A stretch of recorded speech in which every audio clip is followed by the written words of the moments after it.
Hello, everybody. This is Faheem Jackson, and this is episode 17 of In the Know, my daily short form podcast show, which is aimed at putting people in the know.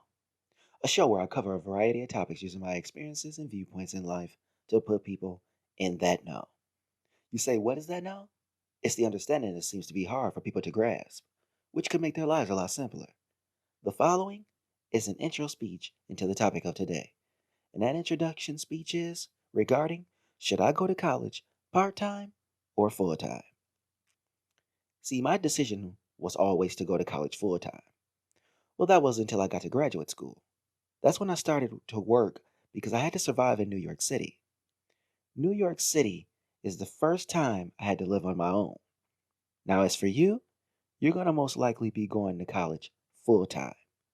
Well, that was the traditional method. Now, more and more young people have to attend college part time because they have to front the bill for their college tuition.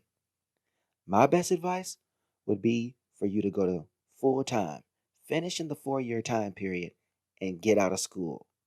Well, let's observe the two options. Senior year in high school.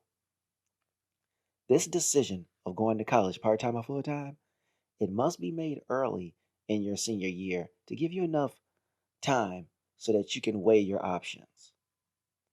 Could be made in the spring, maybe strong into the summertime, but that's still kind of way pushing it close. Make sure you run this decision through your family. Also, take the costs into consideration as well. Now let's look at the two things. Part-time versus full-time. Let's look at the part-time, the advantage. The advantage of going to college part-time, there's lower tuition. You may even be able to focus on an entry-level job that doesn't require a career college education, but you could get some early experience depending on what field you're going into. So let's say, for instance, you want to work for a retail company. You may start as an associate while in undergrad, and this could actually give you some type of leverage once you get out of school if you ever want to go for a managerial position. Another part time advantage, you save money. You're not fully committed to a strict schedule of going to courses every single day. You can help out family if need be, fewer classes per semester, and you could also focus on more of a personal life, friends, monogamous relationships. Let's look at the disadvantages. It takes longer to graduate. There's a higher dropout rate because of the long time that it takes. You're less immersed in the study when you're going part time. There's less financial aid support from the government. You're also not as connected to the student body when you're not a student on campus and you're going part time.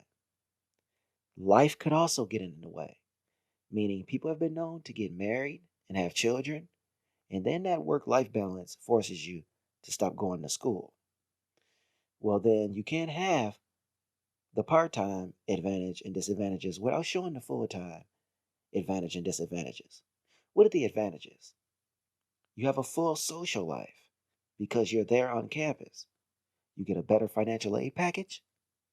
You have better chances of graduating college on time. You also can take more credits, focus less on working a job to finish your studies. You can also build yourself a network through the people that you go to school with, as well as the faculty and staff. And when you consume your meals on campus, prices are reflected based on who lives on campus. What are some disadvantages? Well, I can name three right off the top: limited relevant work experience, higher tuition costs, and there's more of a course load. Let's look at this other option: no school, then decide to go back. What does that mean? It means gap time. What is gap time? You save money, then decide to come back to college. Take more time than just senior year to decide the part time or full time decision. Or meet someone in a relationship and then push each other forward in your degree programs together. Now let's look at the statement of why we decide to go to school part time versus going to school full time. You see, as a young person entering college, you have to decide if the decision is worth the pursuit to begin with. So after that, you have to make sure you are cut out for the part time versus the full time. Me, I was a full time student because I knew I could take on the responsibility of having the credits. But I would strongly discourage most freshmen coming into college taking the level of credits that I did. Now, if you do, sure, go for it. But I will tell you that the course load is a lot and you will not have time to yourself. So choose wisely when you set your schedule regarding the credits you'll be taking to qualify for part time or full time. So, thank you for listening to In the Know, and I can't wait to bring the next episode where we talk about early parental involvement in childhood education.